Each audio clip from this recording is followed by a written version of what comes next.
Welcome to Toxic Superfoods Exposed. Kristi's life hit a turning point at 30. What should have been a joyful time with her second son turned into a harrowing health crisis. After my C-section, I was in so much pain from body aches. I started having these flu-like symptoms that would come on for about 12 hours, low-grade fever, heart palpitations. In her search for answers, Kristi made a life-changing discovery.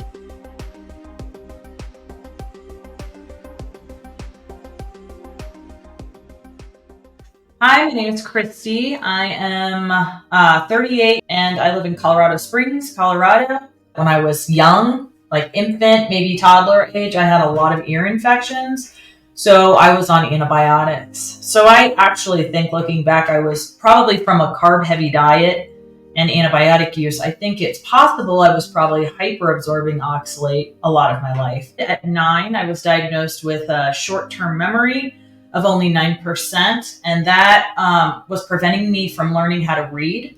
So every time I would read a word, it was like I had to start over again, even down to 3-letter words. I remember for a few years I had knee pain growing up.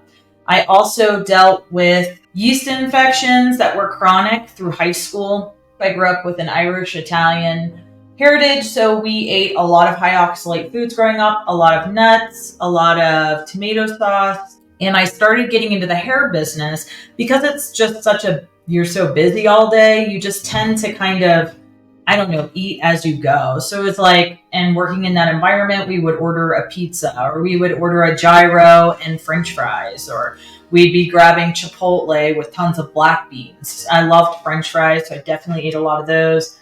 There was a little bakery called Mom's Apple Pie right down the street, and they made the best Buckeyes, and those were dark chocolate with a big scoop of peanut butter on the inside. Then when I turned 30, I had 2 boys actually. At 27, I had a C-section with my son Sebastian, who's 11 now, and then at 30, I had my second C-section with my second son Dylan, who's 8, and that is when I ended up in a major health crisis. After my C-section, I spent about 7 weeks on high doses of ibuprofen that the doctor had prescribed for my C-section, which I never had to use any pain medicines when I was 27 with my first C-section, but the second one, I was in so much pain from body aches. I started having these flu-like symptoms that would come on for about 12 hours, low-grade fever, heart palpitations. So obviously something wasn't right. And I went to see a infectious disease doctor because I was wondering if maybe I had Lyme disease or something, and he kind of blew me off. My primary care doctor told me because my white blood cell count was so low that I most likely had chronic Lyme and co-infections, even though I never tested positive for any of those things. So I did doxycycline and antivirals for about 6 months, and I was continuing to get worse. My joints were swelling. I couldn't pick up my son because the pain was so bad. It was bouncing around. I was having heart palpitations. I was having these fevers, severe body aches. I actually did go to a Lyme specialist in DC. They told me that I had chronic Lyme. I had probably had it for over 15 years and that it was going to require about 3 years of high dosing and pulsing antibiotics, supplementation, and antivirals. So I actually went home, had made my follow-up appointment, went to Costco to get my prescription filled, and I started having really bad dreams about doing the antibiotics for long term. And that's when I called them back, canceled my appointment, and started working on my diet, doing my own research. So I was following Weston A. Price dietary guidelines, but some of those foods are high oxalate. So I was making things like rhubarb. And when I was seeing my chiropractor, she had me on chocolate, standard process smoothies. We were using almond milk instead of traditional milk because my son Sebastian didn't muscle test well for milk and dairy. And then sometimes coconut milk, which I know is low, but we were using almond milk. She was having me do spinach smoothies. Like I said, we were making rhubarb. So more things from scratch, more whole foods, but definitely a variety of high oxalate foods. Plus, I was high dosing vitamin C to help get rid of the Lyme and co-infections. So I was taking anywhere from probably 10 to 50 grams of vitamin C, ascorbic acid every day for a year and a half. And then probably the first 6 months, I was on top of that doing about 3 packs of the Lipo C a day. I will say that the infection that I was having, that reoccurring flu-like symptoms, did eventually actually clear up, and I've never had them again. I think I was taking a lot of oxalate in when I was working on recovering naturally from Lyme and co-infections. And that is before I knew anything about oxalate. It was really the carnivore diet that I moved into that I feel like really taught me about the oxalate issue. So basically, a handful of the symptoms I was contending with cleared up when I cleaned up my diet and started supplementing. But the heart palpitations did not go away. Knee pain, leg pain, aching that would come on did not go away. And my skin was itching. That led me into the carnivore movement to go even more extreme in my diet to see if something I was eating was causing these things to be consistent. And regardless of what I did, the chronic heart palpitations did not clear up.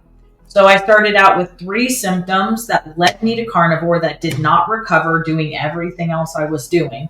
And that was the leg pain, the heart palpitations, and itchy skin. So I went on a carnivore diet. I didn't necessarily cut out dairy, but I was doing bacon, eggs, cheese, and meats, variety of that. And within 2 weeks of doing carnivore, things like the leg pain cleared up. That actually cleared up pretty quickly, and the itchy skin went away pretty quickly. The heart palpitations got worse. So 2 weeks into carnivore, I started having chronic diarrhea, and it stayed consistent for a year. I was having severe dizzy spells. And then 4 months into eating the carnivore diet, I started having air hunger, which I had never had chronic lung infections, never had pneumonia. I was never diagnosed with asthma. I never had any breathing issues. So I'm carnivore, 4 months into carnivore, February 5th of 2020. I woke up and could not get a deep breath. On top of that, still having the diarrhea and all these issues. And it was really the air hunger that came on from going carnivore that led me to the oxalate topic, because I was looking it up and I'm like, well, all these people are going carnivore and their breathing's getting better, and now I can't get a deep breath. That air hunger thing, I started researching it, and then I found this video of this girl who was saying air hunger was a symptom of oxalate dumping, and talked about Susan Owen's group, Triangle Oxalate. I saw people talking about Sally Norton, and I was looking for information, and I liked the Triangle Oxalate group, but there isn't. Now they're producing more videos, but at the time, there really wasn't like a YouTube resource for learning about oxalate. So I could read posts in that group and different things like that in their subgroups. But it was really nice for me to be able to put something on and listen to it. So I think I saw, this is back like 3.5 years ago, maybe even 4 years now. And I saw people kind of talking about Sally Norton and her YouTube videos and some of the talks she had done. I started YouTubing her name and just finding all these interviews that she was doing on oxalate toxicity. And I probably for the last 3.5 years have listened to probably every one of the ones she's ever put out, some of them multiple times. And it was so interesting to listen to her talk about things like how Lyme and mold infections go away when people get on a low oxalate diet and they start healing from oxalate poisoning, and all these things that applied to my life. Dumping symptoms, the process of reducing your oxalate too quickly causes the body to want to expel oxalate. I got the opportunity of listening to Sally teach her group class, which is great, and you can sign up for that on her website.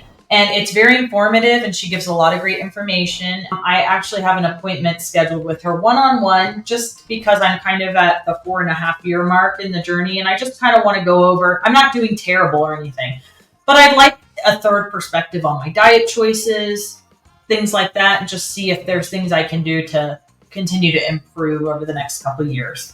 So yes, I do. I love Sally. She's just a real angel. Obviously, when her book came out, I purchased that. I read that. So I did maintain the carnivore diet, but like I said, at about moving into my 5th year, I have added a bit of low oxalate back. I've kind of self-taught and learned a lot about the oxalate topic by listening to her videos, to be quite honest, because it's just such a good resource. And every time I listen to those videos, I've learned something new about the oxalate journey, about healing, about things resolving over time as you reduce your oxalate and get it out of your system. The carnivore diet has taught me a lot, but I have not had any reoccurring joint issues. So my joints have maintained no swelling, no joint pain. I sleep very well on carnivore, to be honest. Whether I've added some carbs in or maintained just a straight carnivore diet, I sleep really well. My energy from the time I get up between 4:30 and 5:30 in the morning till I go to bed at probably 8:30 or 9, my energy stays extremely consistent. Carnivore has been so great for me because I think it taught me about, an underlying issue that I was contending with that nobody's really ever heard about. Healing and getting that toxicity out of my diet. Like, I am literally amazed at times at how well my memory is working.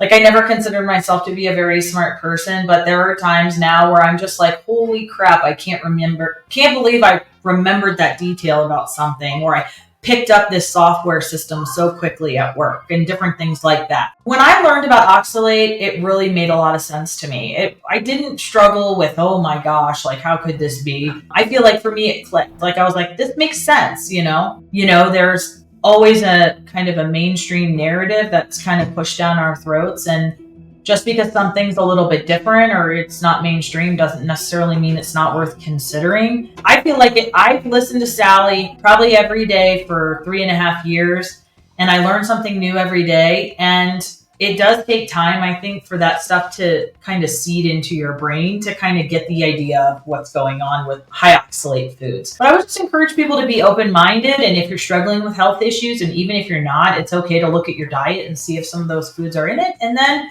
to spend some time just learning about the topic and seeing kind of where you fall.